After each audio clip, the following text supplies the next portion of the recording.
Hi guys, welcome back to our channel. क्या आपने कभी ऐसा फील किया है, आप जाग गए हो, आपकी आंखें खुली हैं, मगर ना तो आप कुछ बोल पा रहे हो और ना आप हिल पा रहे हो, और आपको ऐसा लगता है कि आपके ऊपर कोई बैठा है या कोई डार्क शैडो रूम में घूम रहा है। ये कोई हॉरर स्टोरी नहीं है, ये है स्लीप पैरालिसिस। स्लीप पैरालिसिस एक ऐसी कंडीशन है जिसमें आपका दिमाग तो जाग जाता है पर आपकी बॉडी स्टिल पैरालिसिस में होती है। आप हिल नहीं सकते, बोल नहीं सकते और सबसे स्केरी पार्ट, कई बार हेलुसिनेशंस भी होती हैं, शैडोज, विस्पर्स या किसी के होने का एहसास। लेकिन ऐसा होता क्यों है, और क्या ये सच में कोई पैरानॉर्मल एक्टिविटी है या फिर साइंस के पास इसका कोई एक्सप्लेनेशन है? जब हम सोते हैं हम रेम स्लीप स्टेज में जाते हैं जहां हम सपने देखते हैं। तब बॉडी ऑटोमेटिकली अपने मसल्स को ऑफ कर देती है ताकि हम सपने में की गई मूवमेंट्स रियल लाइफ में ना करें।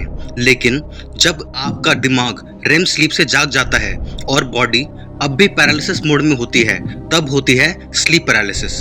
ये एकदम एक साइंटिफिक प्रोसेस है, मगर क्योंकि उस वक्त हेलुसिनेशंस भी होती हैं, इसलिए लोग उसे घोस्ट और स्पिरिट से कनेक्ट कर देते हैं। हर कल्चर में अलग अलग मिथ्स हैं। इंडिया में इसे चुड़ैल या भूत का साया भी कह देते हैं। यूरोप में इसे नाइट हैक कहते हैं, एक औरत जो रात को आके लोगों की छाती पर बैठ जाती है।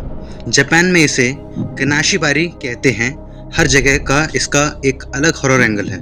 मगर सच ये है कि स्लीप पैरालिसिस कोई भूत प्रेत नहीं है। ये एक स्लीप डिसऑर्डर है जो ओवरवर्क, स्ट्रेस या स्लीप डिप्रिविएशन की वजह से होता है। अगर आपको स्लीप पैरालिसिस होती है या आप इसे अवॉइड करना चाहते हैं तो ये टिप्स फॉलो करो। हर दिन सेम टाइम पे सोने की आदत बनाओ। कम से कम 7 से 8 घंटे की नींद लो।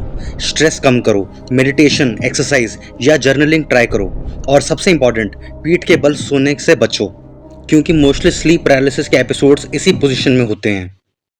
अगर आपको स्लीप पैरालिसिस हो भी जाए तो डरिएगा मत। अपना फोकस ब्रीदिंग पर रखो और अपनी आंखों से किसी लाइट सोर्स या फिर किसी ऑब्जेक्ट को देखने की कोशिश करो। तो दोस्तों, स्लीप पैरालिसिस कोई सुपरनैचुरल चीज़ नहीं, बल्कि एक साइकोलॉजिकल और बायोलॉजिकल ग्लिच है। जितना ज़्यादा हम इसे समझेंगे उतना कम इससे डर लगेगा। अगर आपको ये वीडियो इन्फॉर्मेटिव लगी हो तो इसे प्लीज़ लाइक कीजिए, शेयर कीजिए और कमेंट्स में अपनी भी स्लीप स्टोरीज को शेयर कीजिए और सब्सक्राइब करना मत भूलना। जय हिंद, जय भारत।